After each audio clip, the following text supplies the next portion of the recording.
अस्सलाम वालेकुम वरहमतुल्लाहि वबरकातुहू। दोस्तों आउं आहियां अली हसन अब्बासी ऐं मां जेकॾहिं मुंहिंजो चैनल पहिरियों दफ़ो ॾिसी ऐं ॿुधी रहिया आहियो त बराए महिरबानी मुंहिंजे चैनल खे सब्सक्राइब कंदा, बेल आइकन खे क्लिक कंदा ऐं जेकॾहिं मुंहिंजी ऑडियो पसंदि अचे त उनखे लाइक कंदा ऐं कमेंट बॉक्स में पंहिंजी राय खां आगाह कंदा। किताब जो नालो आहे हिकिड़ी मिलंदी आहे ज़िंदगी, जिया पे जे जाखोड़ में सुंदरता जूं 51 कहाणियूं। सिंधीकार महमूद मुग़ल, छपाईंदड़ अमरता पब्लिकेशन, हैदराबाद सिंध, फेबरवरी 2021। कहाणी आहे ख़ुशी त लाॻीतो सफ़र आहे, मंज़िल थोरो ई आहे।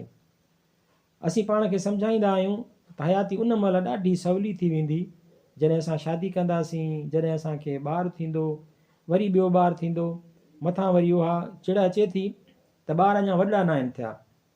वरी ख़्यालु अचे थो त जवान पिया थियनि, घाटी निगाह रखिजे, मथनि करड़ी अखि रखिजे, ध्यान जो ज़रो बि न हटाइजे। वरी वरी वरी सुठी गाॾी वठिजे त सवलाई थींदी, इलाही पैसा मिलंदा या हूंदा त सवलाई थींदी, हीउ मिलंदो त सवलाई थींदी, हू मिलंदो त सवलाई थींदी। असीं सवलाईअ जे चकर में हलंदड़ वक़्त खे ॾुखियाईअ में मटाईंदा आहियूं। उहा घड़ी जेका असां वटि हूंदी आहे ॾुखी गुज़रंदी आहे ऐं सवली घड़ीअ जो इंतज़ारु सदाईं पाण साण खयो वतंदा आहियूं। असीं ईंदड़ वक़्त जे चकरनि में ॻरंदा रहंदा आहियूं। बर्फ़ जियां हयाती रिझंदी वेंदी आहे, चौधारी लाहसल जहिड़ो या कॾहिं कॾहिं हासिलात जहिड़ो साॻियो बर्फ़ जो पाणी गॾु थींदो वेंदो आहे ऐं बसि हिकु ॾींहुं हयातीअ जी उहा बर्फ़ जी सिर रिझी ख़तमु थी वेंदी आहे। बगदाद जे बाज़ार में हिकु बर्फ़रोश सदा हणी रहियो हो, रहम कयो उन जे मूड़ीअ ते जेका ॻरी रही आहे। साॻियो हाल हयातीअ जो आहे। असीं छो न हलंदड़ वक़्त जे ॻरंदड़ लम्हे ते रहम कंदा आहियूं।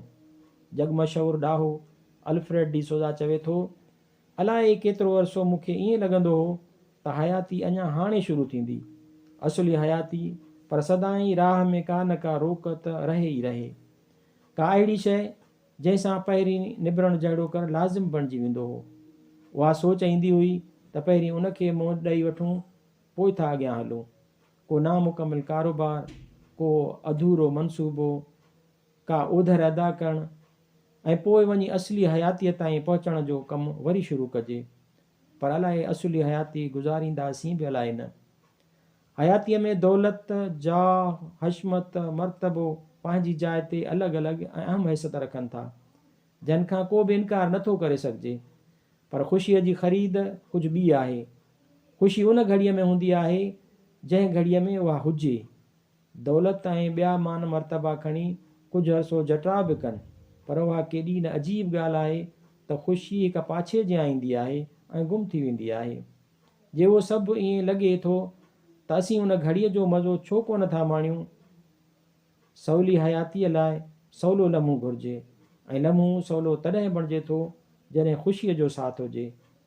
ख़ुशी जेकी उन हलंदड़ वक़्त जो भरपूर साथ ॾिए, उनखे जावदान बणाए सघे थी।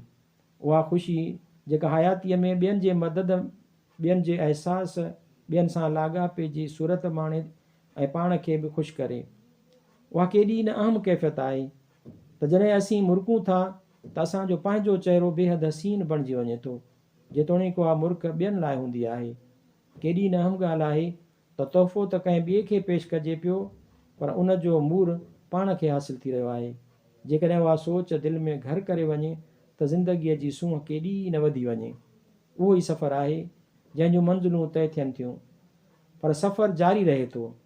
भले रस्ते ते केतिरा ई सोचुनि जा माइल पथर ईंदा रहनि, निगाह वरी बि मंज़िल ॾेई रहे थी, जंहिंखे ख़ुशी चइबो आहे।